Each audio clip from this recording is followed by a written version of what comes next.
भाई बहनों, आज की रोटी की हर सदस्य व्यक्तियों के लिए येशू ख्रिस्तांची मधुर नावांची सप्रेम नमस्कार। आज की दिनांक 13 जुलै 2024 शनिवार। जग नाही, मी जगाचा नाही, जसे मी जगाचा नाही। जॉन 17 अध्याय 16 वचन। परमेश्वर येशू ख्रिस्त या जगाची नाही, तो आगे स्वर्गचा, तो आम्हाला वाचवण्यासाठी पृथ्वीवर खाली आला। आमच्या या पापाची कारण आम्हाला प्रेम जर कधीही मते रागत आगे जगाच्या गोष्टीबद्दल कधीही काळजी घेतली नाही आणि जगाद्वारे अपात्र जीवन जगले पूर्ण करण्याचे वंश तो स्वर्गात गेला आणि पित्याची उजवीकडे बसला आहे। त्याला अपेक्षा आहे प्रत्येक एक आम्हाला आपण एक जगणे आवश्यक आहे। आयुष्य जे आपण नाही हे सिद्ध करतो जागतिक आहे तसा योजना जग नाही। आमची नागरिकत्व पृथ्वीवर नाही तर स्वर्गात। फिलिप्पियर 3 अध्याय 20 वचन।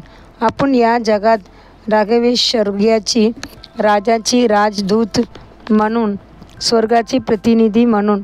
सैतान या जगाचा शासक देवाचा शत्रू आहे। तो एक आहे आणि खोटे बोलणारे वडील। तो चोरी, डार आणि नष्ट करण्यासाठी येतो। त्यांची कोणत्याही परवानगी देऊ नका।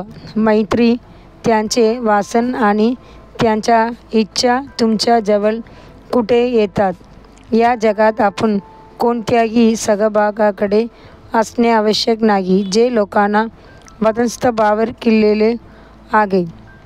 परमेश्वर येशू ख्रिस्त या जगाचा शासक आपल्याला या जगाचे वैभव दर्शवेल।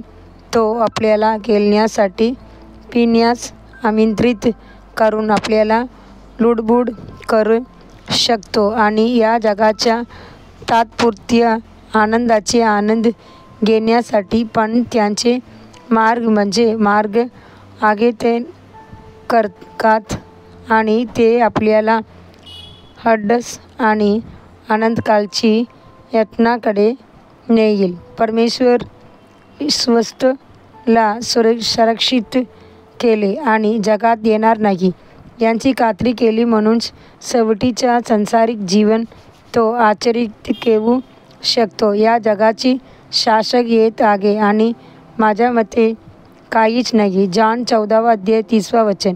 या जगाच्या लोकांची सल्ला काय आहे ते आपल्या प्रत्यक्षाग मिळविण्यासाठी सांगतात। प्रत्यक्षाग मैत्रीपूर्ण असणे, ते आपल्या तडजोड करण्याचे जीवन जगण्यास सांगतात, पण आमचा देव आपल्याला वेगळेपणाचे जीवन दर्शवितो। अगदी जर आपण आमच्या ऑफिसमध्ये इतर धर्माबरोबर काम केले तर आम्ही त्यांच्यापासून वेगळे केले आहे आणि आम्ही त्यांच्याबरोबर कधीही तडजोड करू किंवा मिळवू शकत नाही। येशू आधीच आगे पाकीट केले की आम्ही काही लोकांच्या शत्रुत्वाची कमाई करू जेव्हा आपण वेगळे जीवन जगतो। जॉन 17 अध्याय 14 वचन। आपण जगाच्या लोकांना आणि त्यातील लोकांना संतुष्ट करू नये या जगाचे शासक, पण प्रभू जो आमच्यामध्ये आनंदाने राहतो, तो एकटा आपल्याला आनंदकालची शांती देईल आणि आपल्यामध्ये स्वर्गीय आनंद आणा। प्रेषित पीटर म्हणतात, याबद्दल तुला बोलावले गेले कारण ख्रिस्ताने आमच्यासाठी दुःख भोगले, आम्हाला त्यांचे बावलाचे पालन केले पाहिजे। पहिली पत्र 2 अध्याय 21 वचन।